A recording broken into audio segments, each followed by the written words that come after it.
hellfire and brimstone tonight. I warned her not to do it. I said, be calm and be kind because these are sweet ladies. Honey, I'm going to ask them when you're done. And if you have not done that, you and I are going to have another talk. She's a sweet lady. And I'm so glad you're here tonight with her. And I know that you'll enjoy the class. And we're thankful you're here tonight. I do believe it'll be the best class you've had all week.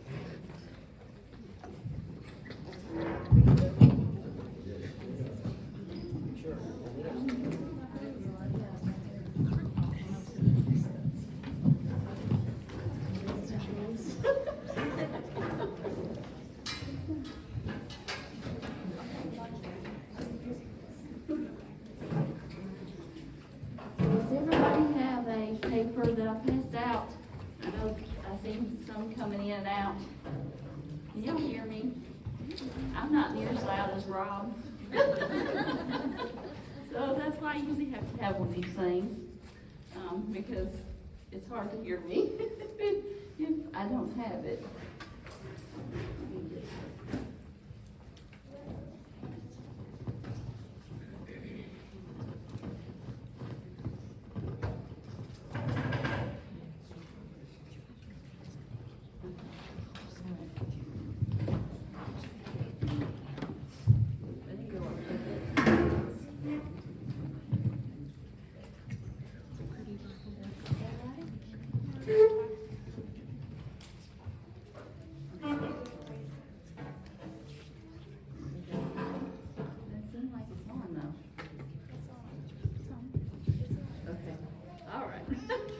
Make sure.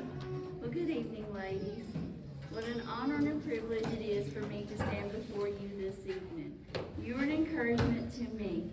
We need ladies to help in congregational evangelism. My husband always says we are the key to create an evangelistic atmosphere. If we don't do it, no one else will. The Lord is depending on us to do our part. The foundation of congregational evangelism can be found in our 6 steps model.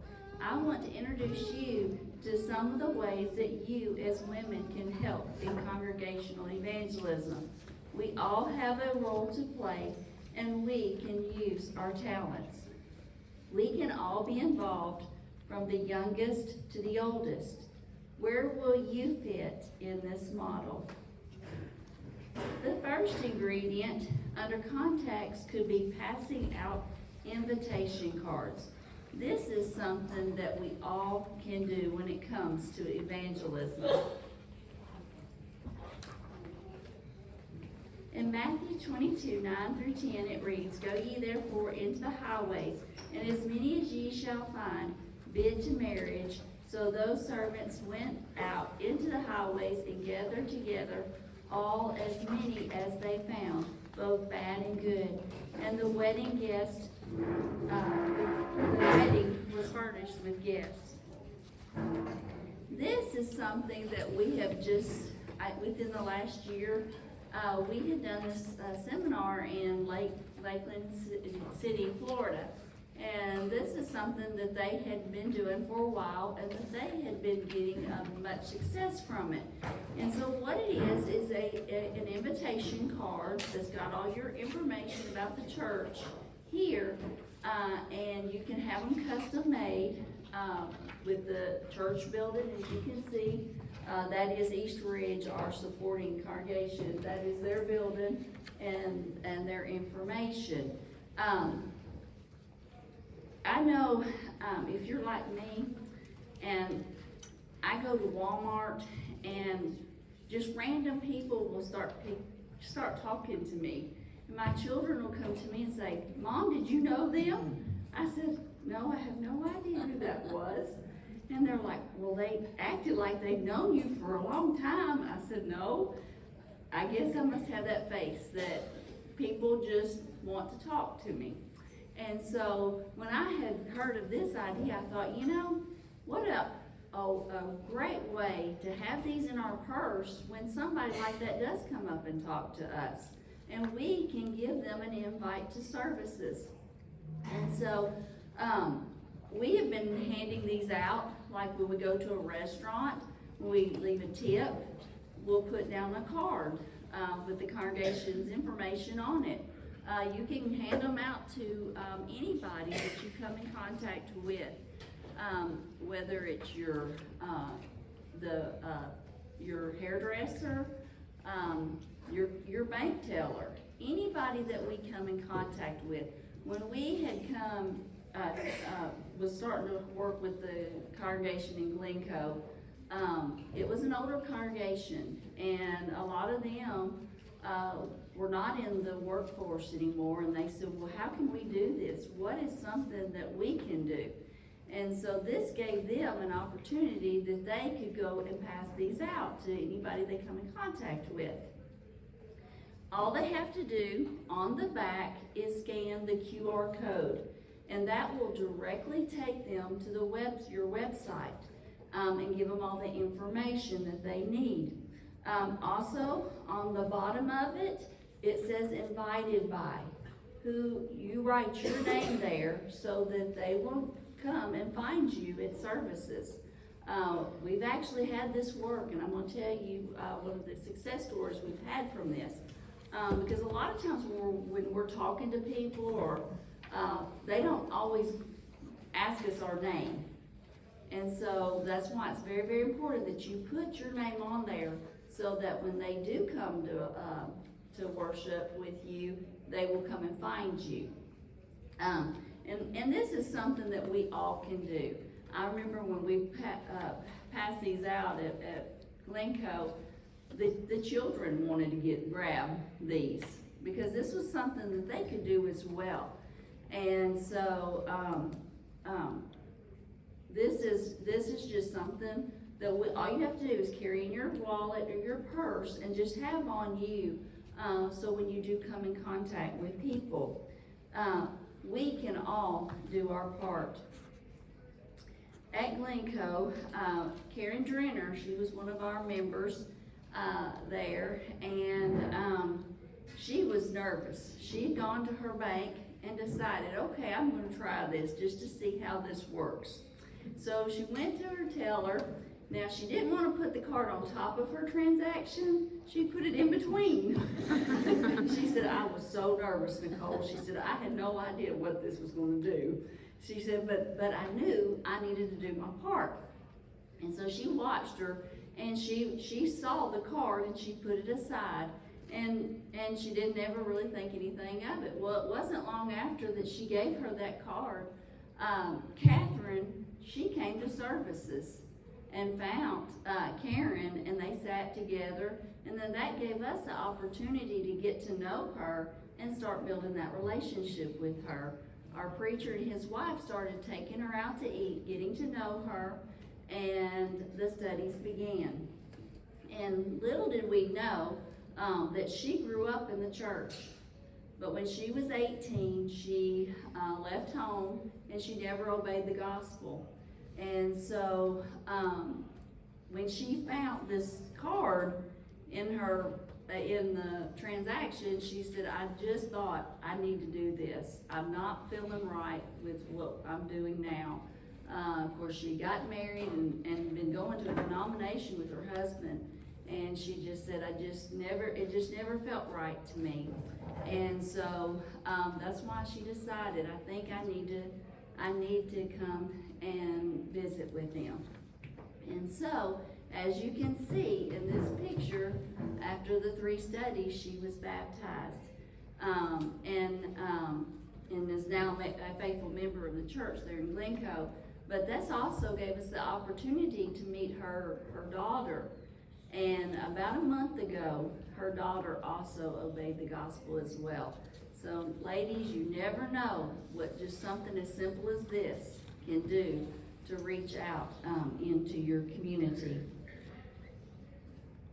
The second ingredient under contacts could be door knocking. Door knocking reaches those who are unchurched and those who we don't know. In Revelation 3:20 it reads, Behold, I stand at the door and knock. If any man hear my voice and open the door, I will come into him and will sup with him and he with me. I realize, ladies, this is probably one of the hardest things that we do when it comes to evangelism. But one thing that we have learned through the years, if we do it the way that we teach the school, it's much more effective that way. We have honestly done all the techniques, but the things that worked in the 50s and the 60s do not work today.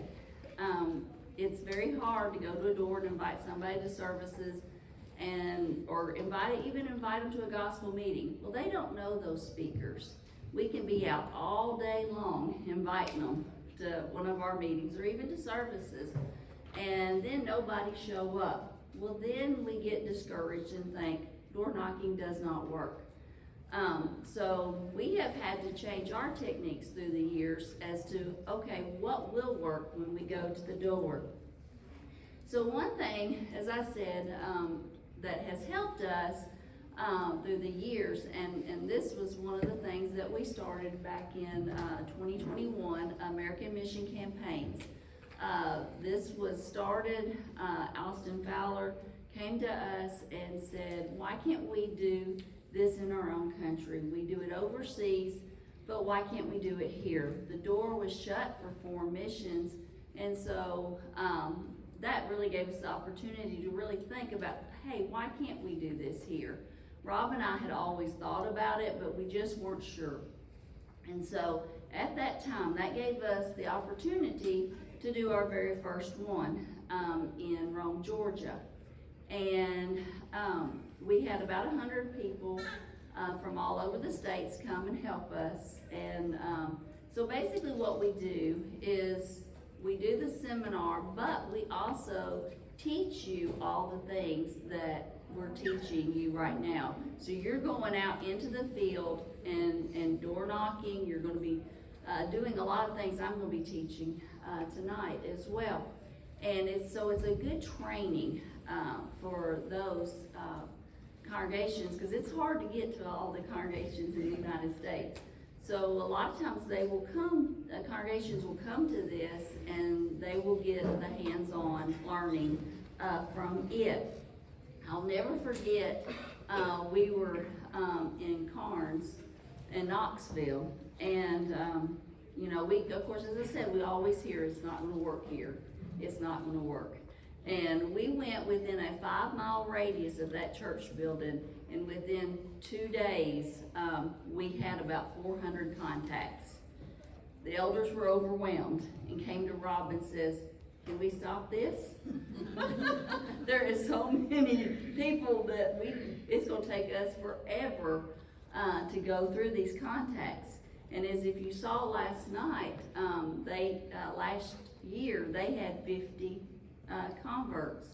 And so it does work, ladies.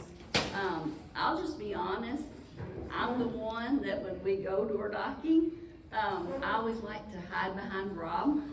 And he's like, Nicole, they've got to see you. I'm like, no, they don't have to see me. And he goes, yes, they need to see you. They're not going to open the door to me. So it's not in my comfort zone to do it necessarily, but I know it's something that can be that is successful when we do it. And so I know it's hard as women. I know that's something that we don't feel comfortable in.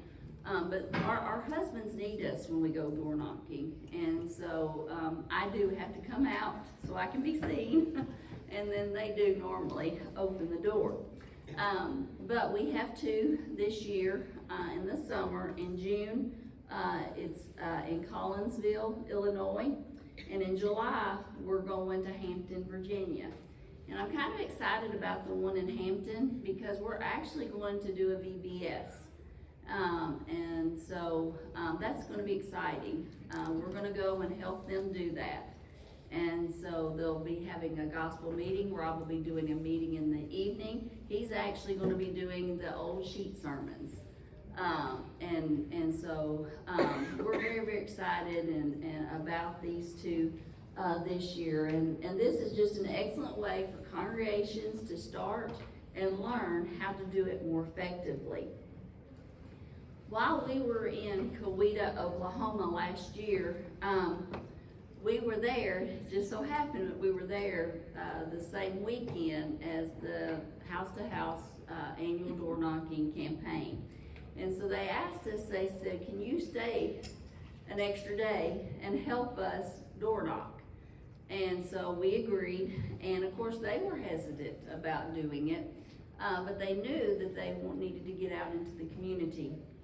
And so we trained them how we do it, and so that they could do it. And they had about 25 that showed up, and so they were very, very excited about that.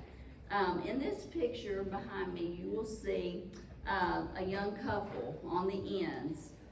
This is Keno and Jamie Shrum's, the preacher and his wife's daughter and son-in-law, and they went out door knocking, and they came across this young couple, and as they knocked on the door, I promise, ladies, you don't know how long you might be at a door nowadays. It's not a 5-minute conversation. It can be an hour conversation because people are so lonely. And that's kind of what happened here. They got to this door. This couple was so excited that they had stopped and knocked on their door, and they had found out that they had recently moved into the area, and they were actually looking for a church home. And so that gave them the opportunity to go back and give them a gift, a new mover's basket, and start to get to know them. Well, they ended up coming that Sunday to services, and so that was when the studies began. Jamie and Keno were cooking supper for them, and they were doing studies with them, and after that third study, they both obeyed the gospel. So, and they're now faithful members of the church. If they did not go to knock on their door, they may not be Christians today. The third ingredient in the model under contacts could be new movers. You might think, what is new movers? Have y'all done that?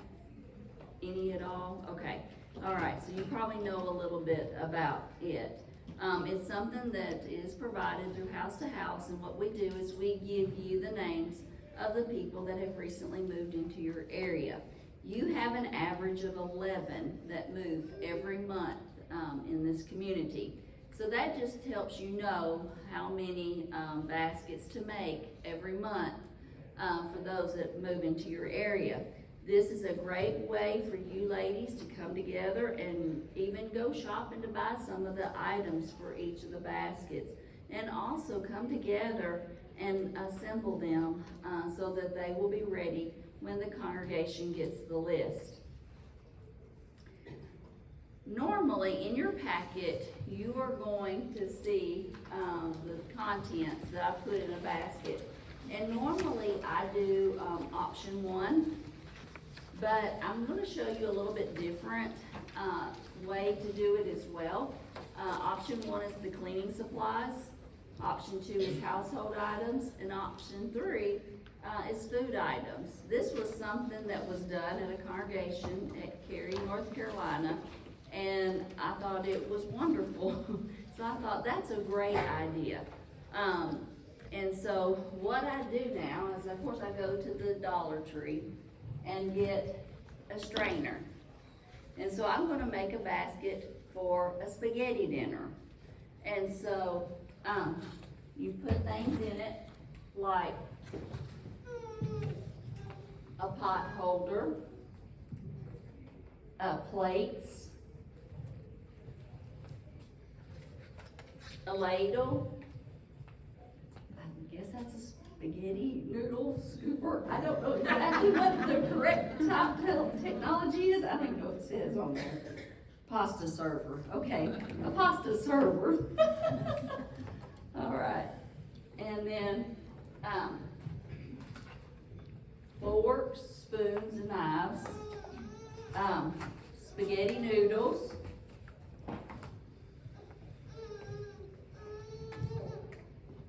Parmesan cheese,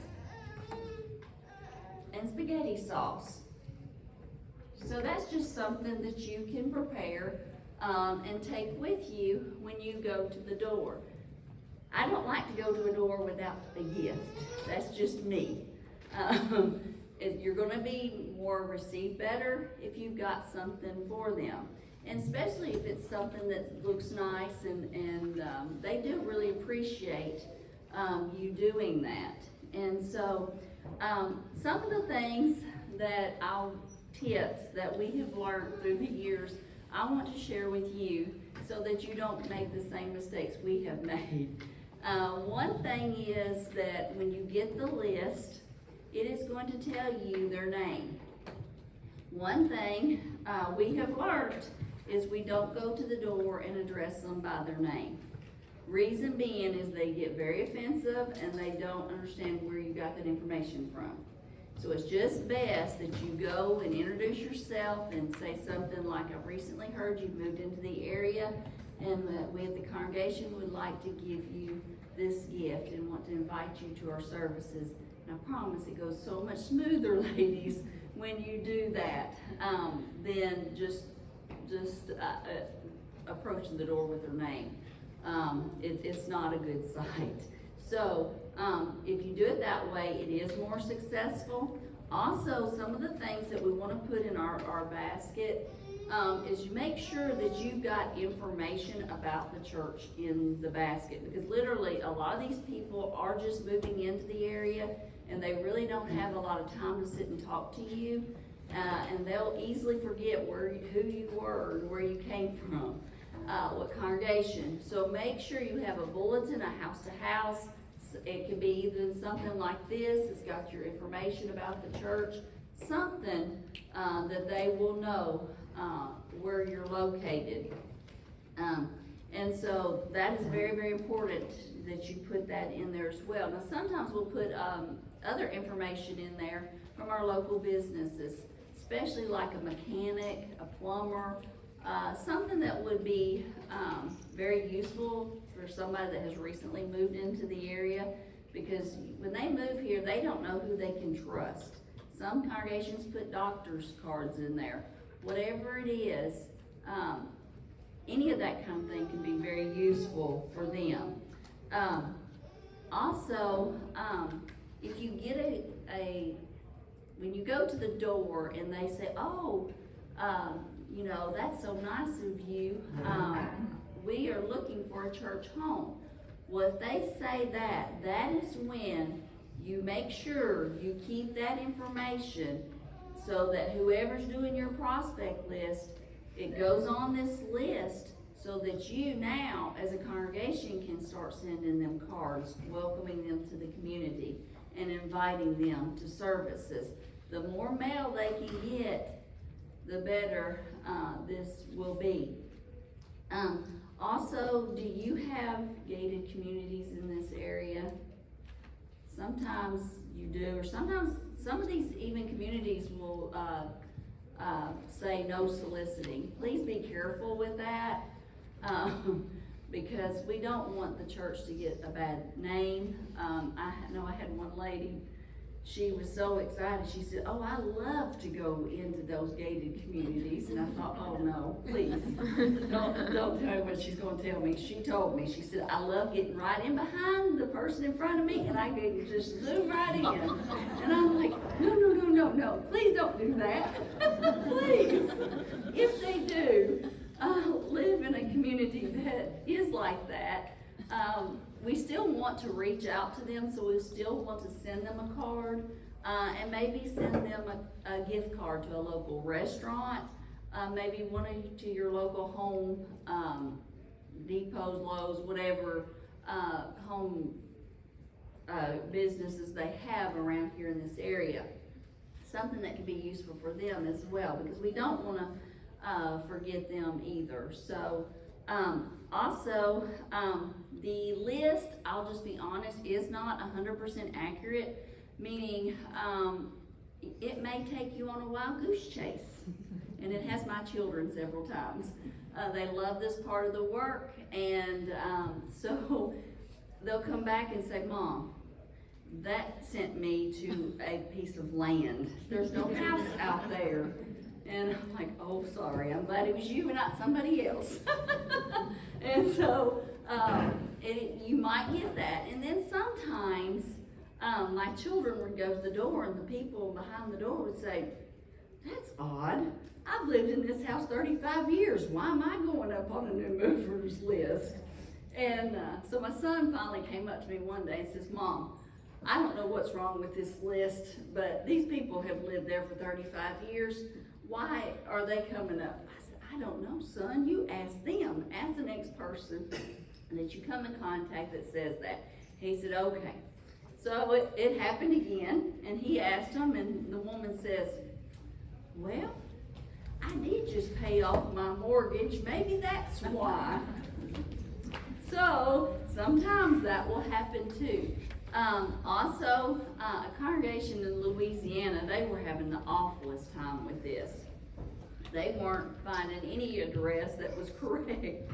And so what they decided, because it was discouraging their members, that they would go on Zillow and type the address in to make sure it was somebody that really moved into the area. So that has helped a lot of congregations by doing that as well. So that's just another little tip that we've learned through the years, and that will help you when you deliver your new movers basket. The best day that we have learned to deliver these baskets is on a Sunday afternoon, because that's when most people are at home. Saturdays are hit and miss with people because there's ball games, there's all kinds of activities going on, so it's a little bit harder on Saturdays. Now, in the evenings it will work as long as it's still light outside. We discourage you from ever going to a home when it's dark out, because that does kind of frighten people when people come to the door. So it is okay to do it as long as it's daylight savings time and there is light out. You might have to go several times to get them home, but that's okay. We just want to try to welcome them to our community. And as I said last year, this is the bag that they did at Cary, North Carolina, and I liked it so well. I thought I'm going to start showing this when I can. But they of course they put cellophane around it as well and made a nice basket for those that we went out into the area and delivered. And so one thing that when we're out, we're looking for that one that has a honest and humble heart. And also, one thing that we've learned through the years is if we're the first ones to reach out to them, they're going to be more than likely come visit us first than wherever they attended in the last town they lived in. People nowadays, it doesn't matter where they go. They just want to find a place. So this is actually a great opportunity for us to get out there and meet those who have recently moved into our area. The fourth ingredient under contacts could be doing some kind of community outreach to let your community know you care and where you are located. We should try to develop favor in our community. In Acts 2:47 it reads, "Praising God and having favor with all the people, and the Lord added to the church daily such as should be saved." Sometimes congregations will do things like feed the first responders, they'll do a back-to-school backpack drive, they'll do some kind of clothing giveaway, or they'll do other activities through the year to get the community in. But one thing that we've learned is we're doing all these activities for our community, but we just don't know how to stay in contact with them. And so it's very, very important when we do these type things that they come in the building and we can get to meet them and get that contact information. As you see here, this is Cleveland, Texas, at the Granbury Street congregation. We have a table set up, and everybody that comes will receive a gift and we get their information. That way that we can keep communication with them throughout the year as well. One thing that we've learned also is how many people, because that's the biggest question we get, is when they do a community meal. That really scares some congregations. Okay, well, how much do we prepare for? One thing is we'd say at least 10%. And I'm going to show you some numbers here in a few minutes why we say that.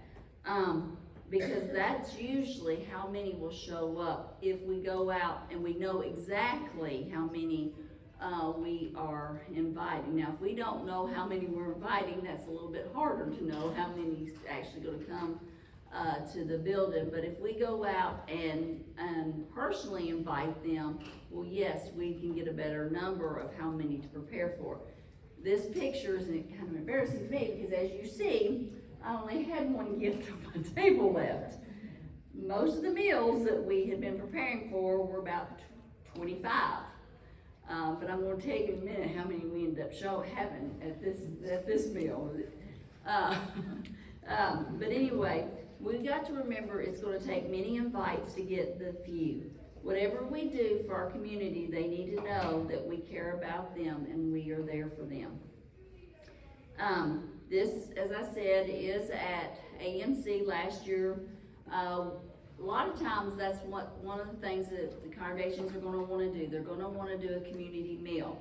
Now in Carnes, we did do a back to school backpack drive, and it was very successful, ladies. But one thing about that we learned is it's not a good idea to stand at the door and just start handing out backpacks. We're not getting that contact information from them. And so when we were at Carnes, we said, why can't we bring them in the building, get to know them, actually have the classes with some of the students and the teacher in the classrooms, and then they can go in there and get their backpack and then get the information, the contact information from them. And then later on, we would move them on to have some snacks provided for them as well. So it's very, very important that we do get that information from them, ladies, because we can do all the good in the world for our community. But if we don't get their information, it's not going to do us any good to just keep providing for our communities. And so one of the things, as I said, when we went out door knocking with AMC, I went up to Austin. I said, Austin, how many invites did you give out to the workers? He said, oh, I gave over 800 invites out. I said, 800? He said, yeah, why? I said, okay, well, we're going to see how many end up showing up. Well, lo and behold, we had 89 show up. And so I was like, well, there's our 10%. That's how many it took for us to get out there and invite to get that number. And of course, we had the members throughout when they came to the table to get their information, we had a family that was waiting there, and then they took them to the fellowship hall and they sat down to get to know them. And that's what we encourage through the school, is that we make sure that we get that, stay connected with them in some way. One thing that was very impressive about this meal was, of the 89 that showed up that Saturday night, 20 of them showed up for services on Sunday morning. So they were very, very excited about that, and that they have had many, many conversions from this campaign. We may have to try several things to see what's going to work best for our communities.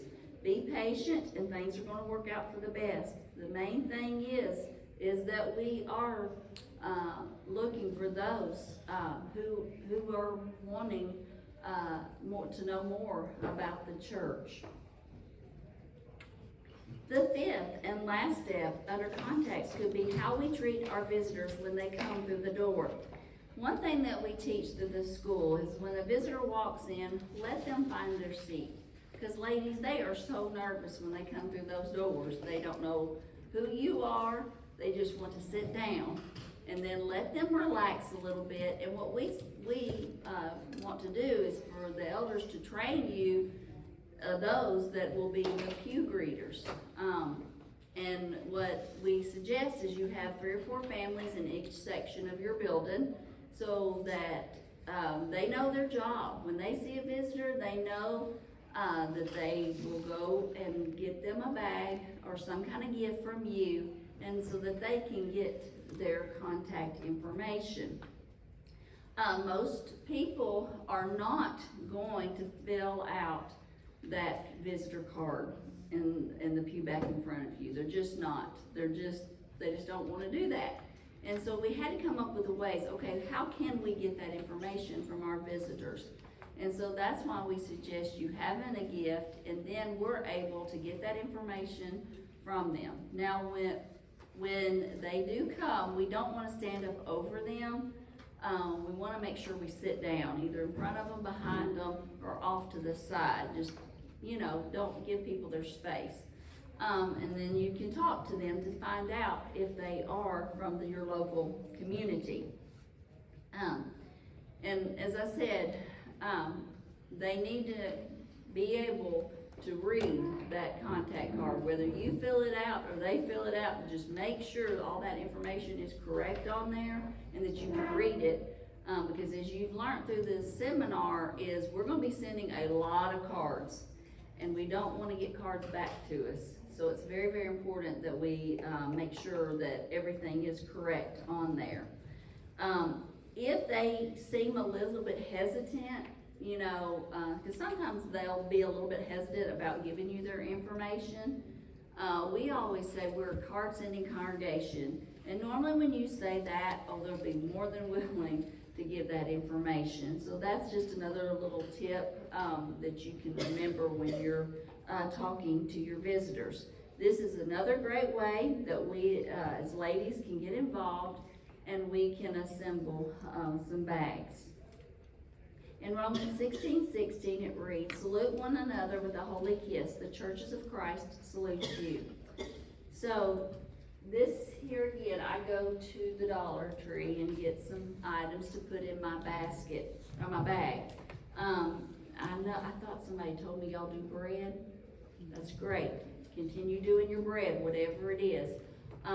But the main thing is you get that information from them. In your packet, you will see the page that says the visitor bags content, so that you'll remember what I put in it.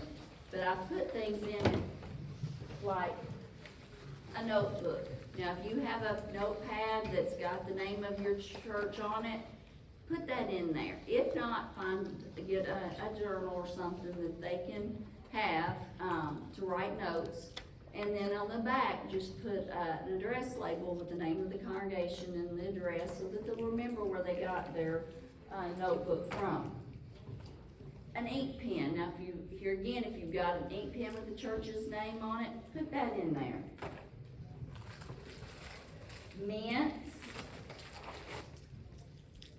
lotion, tissues, chapstick, gum, and lastly, I like to put something, as I said, that's got another kind of a souvenir from the church, and you can get a mug, you can get any kind of cup. Do y'all know what a cricket is? Okay, so you're probably gonna know what I'm gonna say. Go and get your vinyl stickering, cut out your logo. A lot of churches have a logo now with the church's name. Cut that out, stick it on here, and then they'll always remember where they got their mug from as well. And this is something that we as ladies can do together too, because it takes time to do that. I didn't realize how much time that took until I started doing it at ANC, and I was like, ooh, this is a lot of work. But people like that too. So you can put that in there as well. Also, as I said, these bags are to help make the visitors to feel welcome, and so that you can get their address, so that you can start sending them cards thanking them and welcoming them back. Here again, that's when you get that information, they need to immediately go on this list. They don't need to wait until a week later to get on this list. They need to get on it as soon as they can. And then that way you as a congregation can start sending them cards thanking them for visiting and inviting them back. When we met Perry and Ellen, we immediately gave them one of our bags to welcome them. And as you can see through the seminar, we encourage you, when they do come, have somebody that will take them out to eat. And so we did. We invited them out to eat to get to know them. Because ladies, they're not going to open up to you much here in this building. But when you get them away from here, it's amazing what you're going to learn in 5 to 10 minutes. You're going to basically know their whole life. And my children sometimes look at me like, wow, because they're seeing a difference now of how people are so much more open now with their lives. And so as we were getting to know them, as Rob said, one of your questions is, what are some of your interests? And that's important, ladies, because you do want to find a common interest that you can do with them through the week. And we found out that he loved college football. Well, he's an Alabama fan. We won't hold that against him. But it just so happened that was a Sunday, that Monday was going to be the college championship game. Well, Alabama at this point was not in the championship game. But in the meantime, as we were talking about this football game, I'm feeling kicks under the table. It's my children kicking me, saying, Mom, be ready, here it comes. Dad's fixing to invite them over. and yes, that's immediately what he did. He says, well, why don't y'all come to our house and we can watch the game together? And I'll never forget, he looks over at Ellen and he says, can we do that? Ladies, they're not used to being invited into someone's home. And so they came over, and as we were watching the game, and the game was not much of a game anyway, it started getting way out of hand, and we started asking more questions about them. And so one of the questions that we asked them was how they had learned about the congregation. And I'll never forget what she said. She said in 1999, when we moved to Jacksonville, we started receiving house to house, heart to heart.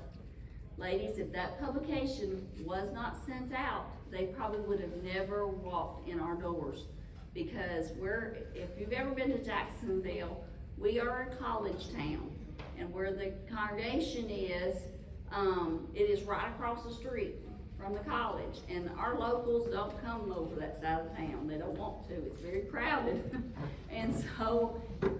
And she said if she had not received that publication, they would have never known that we were located.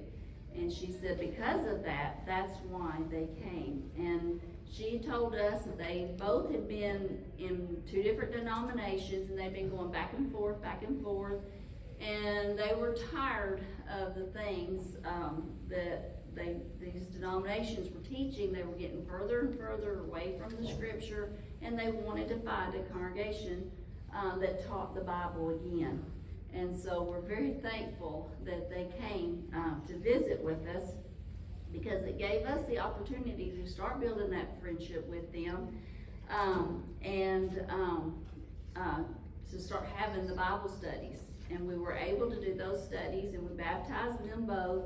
And later on, we were able to baptize their son and daughter-in-law as well. These visitor bags helps us know who is visiting and who is a potential prospect for a Bible study.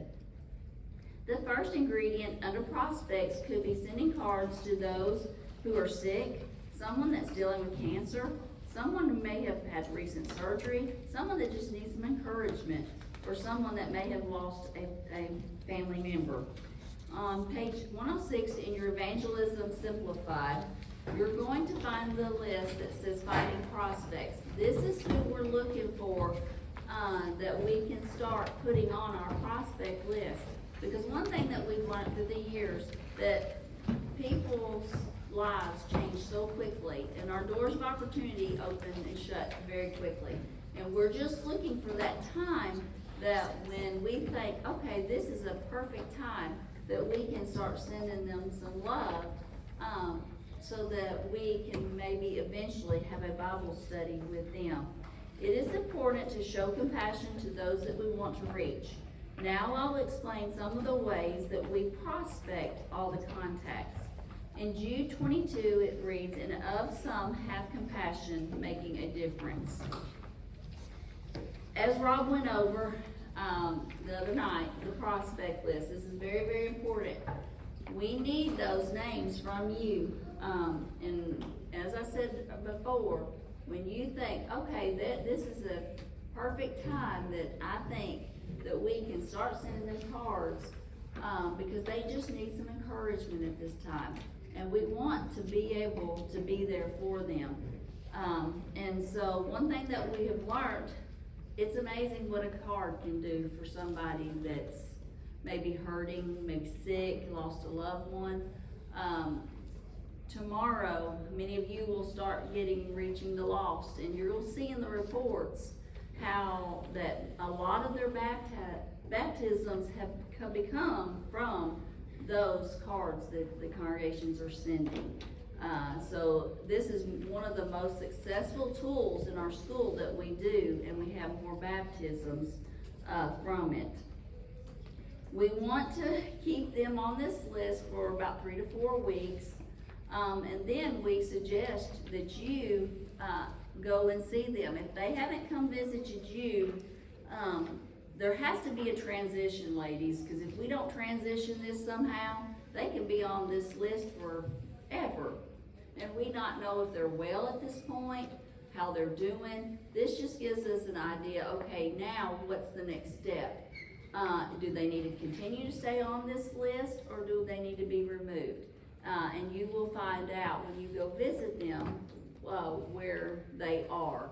And so one thing is, Rob says, we don't want to send one card with 30 signatures. We want to send 30 cards out, and we want to space them out. We do not want to send them all on Monday. We want to space them out 3 to 4 cards a day. That way they're regularly getting cards in their mailbox. When a person receives 2 to 3 cards in their mailbox, it will have a positive effect. Don't ever underestimate the power of a card. When we received the phone call from Miss Tony Adams, she had been receiving house to house and saw that we offered free transportation to our services. She originally had grown up in Alabama. When she got married, though, she moved off to Indiana, and she lost her husband, and her family was really trying to get her to come back to Alabama so that they could take care of her. Well, she moved back to Alabama, and COVID hit, and she didn't see high or dry of her family. And she said, she called the church and said, "I see y'all pick people up. Can you pick me up?" And we said, "Well, sure." Well, so during that time, we were getting to know her. We were sending her cards, thanking her for visiting. We were taking her out to eat. We were doing all that we teach through the school. And one thing that we learned was that when we got to the first study and did that survey with her, we found out that she was sprinkled in the Salvation Army Church. Ladies, it is a church. It is.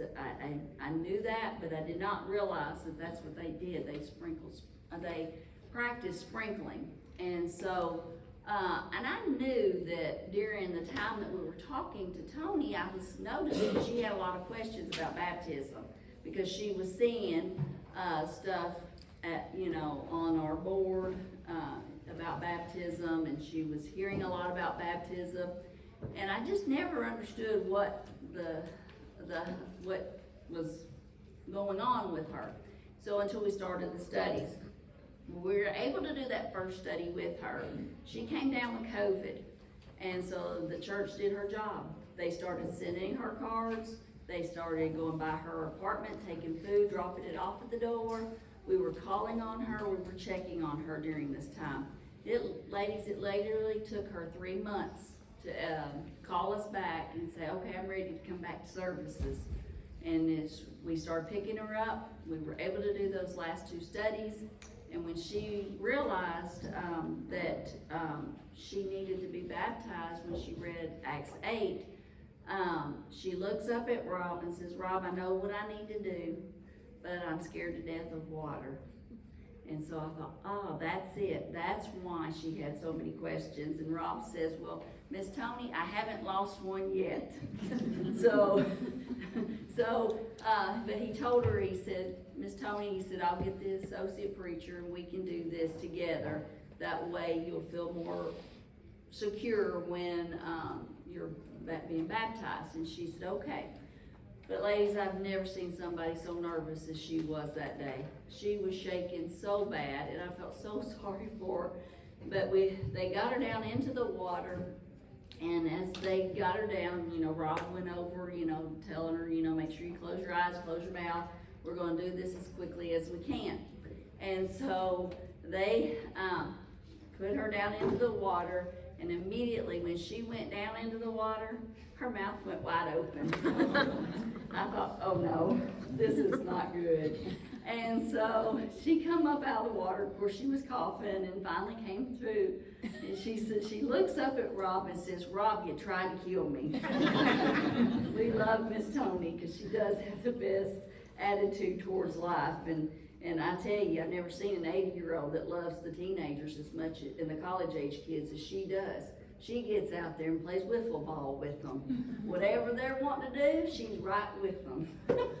So she is one of a kind, I'll tell you. But one thing that we learned about Miss Tony was all the cards that she had received and all the love that was shown to her. That was the first step towards the Bible study. The second ingredient under prospects could be when you see a visitor come in, always invite them out to eat. And then later on, have a family that is willing to cook and invite them over for a meal. Now, normally they may not be able to do it that day because they usually have plans, but you always tell them that offer still stands when they visit again. In Luke 5:30 through 31, it reads, But their scribes and Pharisees murmured against his disciples, saying, Why do you eat and drink with publicans and sinners? And Jesus answering said unto them, They that are whole need not a physician, but they that are sick. Even Jesus ate with sinners and publicans, and we need to too. The impact this has on visitors is one that they will never forget. They're not used to being invited out to eat or being invited into someone's home when they visit different churches. It makes them feel like you truly care. What I would suggest for you ladies to do is meet and come up with a plan for those who would be willing to take a visitor out to eat or have them in your home. Now, ladies, if you have them in their home, work together. This is a lot of work on one family to do. This is one thing I wish I had gotten our ladies at Willette more involved. Yes, I had my children to help me, and I'm very thankful for that. But I wish I had gotten some of the ladies to help me as well. Whether it's coming and helping you cook the meal, whether it's helping you clean up things. It can be even to come and clean up the dishes, put the food away so that the ones that are doing the study can go ahead and do the study and they don't have to worry about those dishes and food. They can immediately go into it. And this is also an excellent time too, ladies, to get some family members that maybe the next step is the mentoring. They can get them to get to know those that in the next step get to know them, who they are. Because they do, when you start having Bible studies with people, they do get attached to you. But we've realized through the years it's a lot to do all of it. We've done it, and it's very tiring, but that's why we need your help in these two different works. And this is just a good way to help with that as well. The more that we can get involved in evangelism, the more souls that we can save. When we moved to Alabama, we had met John. He was one that delivered our materials to us. He had worked for House to House for many years, but he didn't know a lot about the church. And one day, all of a sudden, Rob out of the blue says, "Nicole, John's coming over today for lunch." And I said, "He is?" I was like, "Well, what am I cooking?" He says, "Don't worry about it. As you can see, it was takeout, ladies. It's okay." Sometimes it's just, I can't cook that quickly. And so we went to a local restaurant. We asked him what he wanted. We got it, and he ate with us that day. And you would have thought I had cooked a meal for him. He was just so impressed that I would even allow him to come and eat with us. And so how it all happened was when we were sitting there eating, Rob says, "You know, John, you've been printing a lot of this material and things through the years." He said, "Yeah," he said, I have. He said, "But I've always kind of wanted to know what it was about." He said, "Oh, well, I can tell you all about it." So that gave us that opportunity to start studying the Bible with him. Now he lives at that time he lived on the other side of Birmingham, which is a little over an hour from us to deliver our materials. So we weren't sure how this was going to play a part because there was some distance between us. Well, during this time that we were doing the study, his mother became ill. And so the church at Glencoe started sending cards to her. And so that meant a lot to John. So one day he called us and said, "Rob, I'm coming to Glencoe." I about fell out on the floor. He said, "Yeah," he says, I need to come and meet these people that are sending all these cards to my mother. This has meant a lot to her, and it's meant a lot to me." So they said, "Well, come on, and then we'll do a study." So he did. He came and met the congregation there, and that gave us an opportunity to finish up some studies with him. And after the third study, when he realized that his baptism was not scriptural, that he decided, he said, "I need to do what the Bible says. I need to be baptized for the remission of my sins." And so we were able to take him and we baptized him. If we extend some form of hospitality, they are going to be more willing to visit again. We have used this approach many times and have had many conversions doing so. Many of our converts have said if we did not do this, they may not be Christians today. When we open our homes or take visitors out to eat, it can lead to a potential Bible study.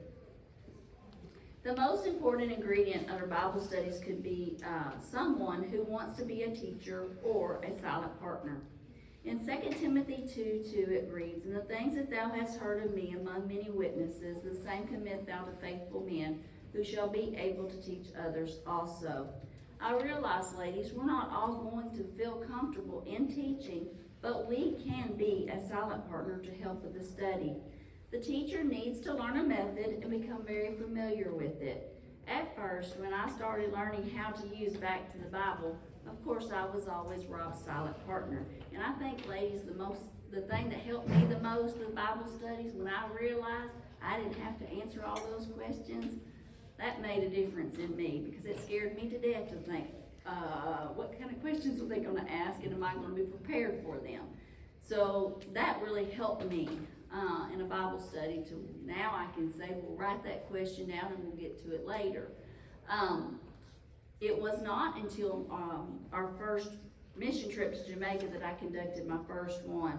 And ladies, I can remember how nervous I was in doing it, but I knew it was time for me to be a teacher. The more studies I've done, the more comfortable I've become in doing it. We definitely need more ladies to step up and become teachers and silent partners when teaching other women the gospel.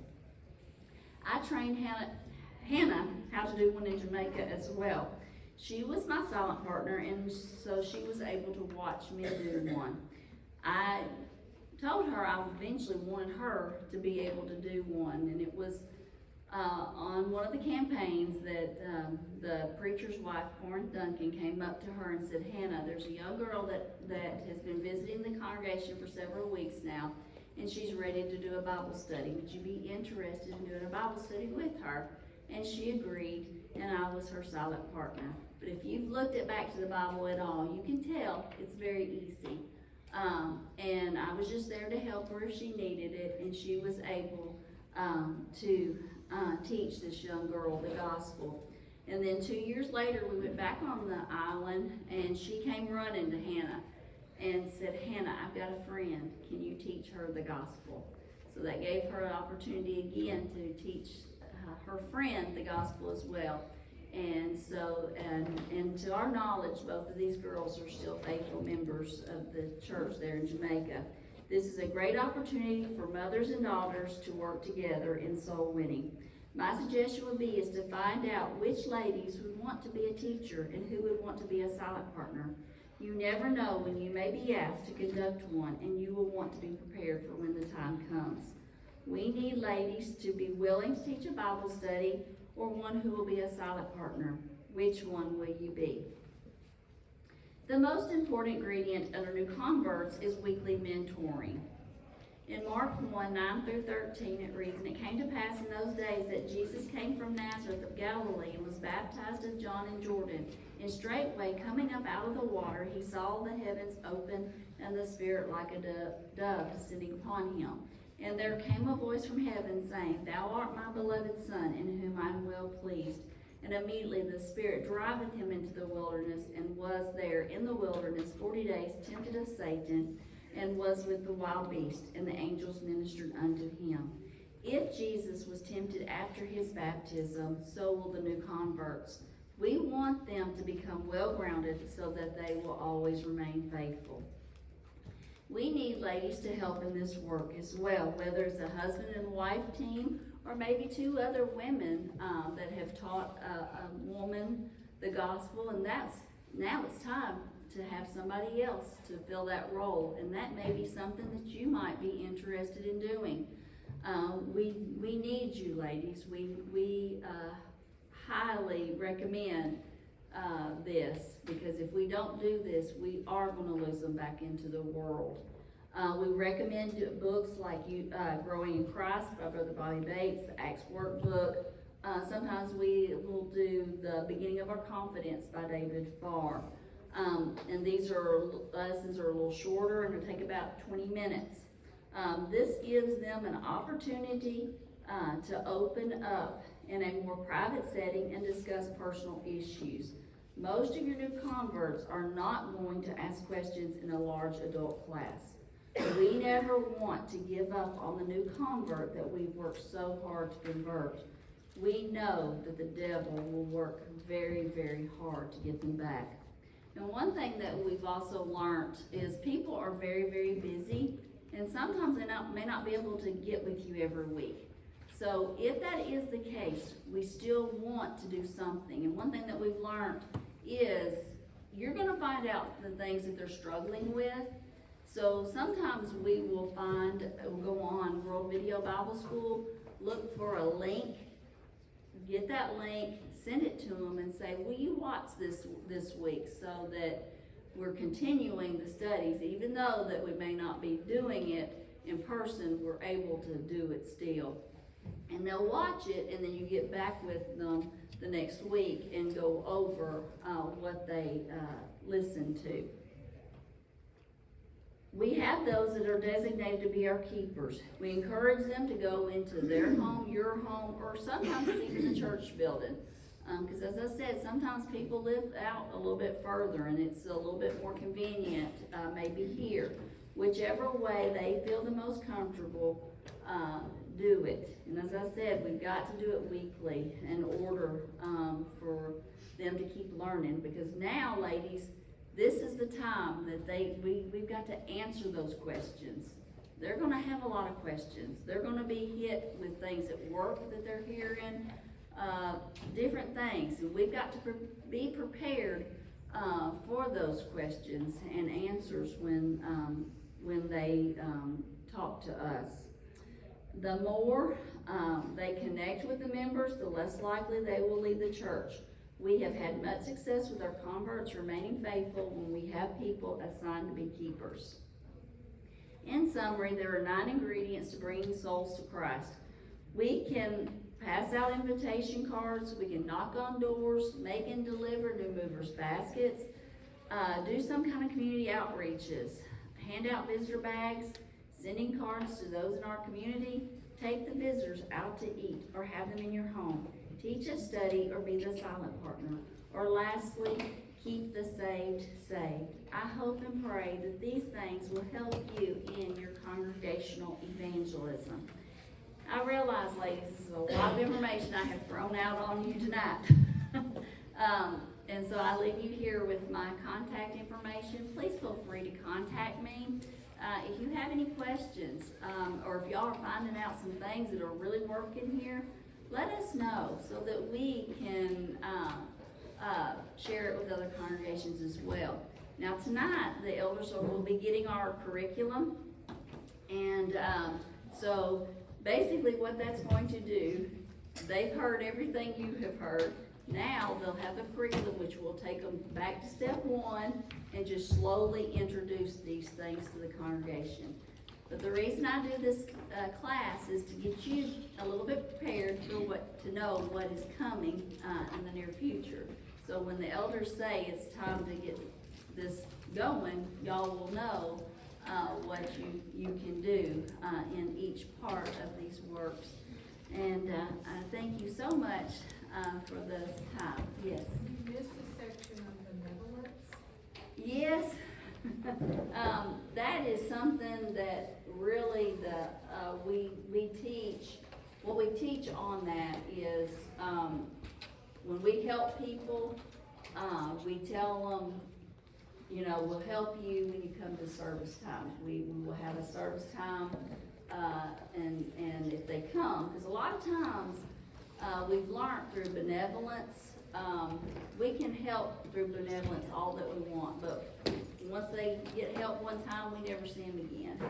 So we want to see how interested they truly are when they come. So we encourage you to invite them to service to see if they'll come then. If they do, that's when you can have members ready for a Bible study during Bible class. They can take them into a classroom and start those studies with them. And then that's the way we handle our benevolence. Are there any other questions? Yes. Do you have an example of your, the first card you showed us for introduction card? Yes. Yes.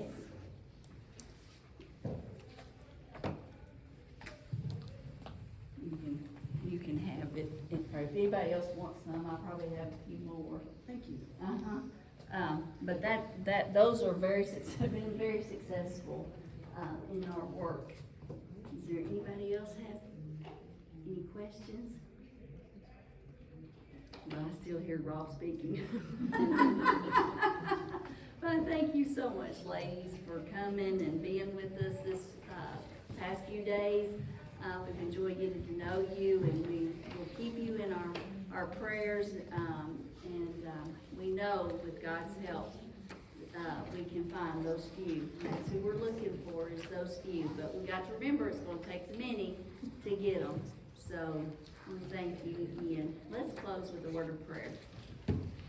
Dear Heavenly Father, we thank you so much for this and another beautiful day that you've given to us, and for the rain that you're sending our way. And we just pray that you be with us and keep us safe through this evening and on into the next time that we meet. And we just pray that the congregation here will take the things that they've learned the last 3 days, that they will take it and go out into their communities and try to reach the lost. And we pray that they will find the few, and that this church will continue to grow spiritually and numerically. And we just pray that for the elders, as we know that this is a big undertaking for them, but we just pray for them, and that they will do the things that is that is needed to get into our communities and reach out and be with all those that we know that are sick and struggling, and just be with them and comfort and strengthen them as only thou can, and just help us to be the good example to those that we're around, always looking for open doors and opportunities so that we can study with others. In Jesus' name we pray. Amen.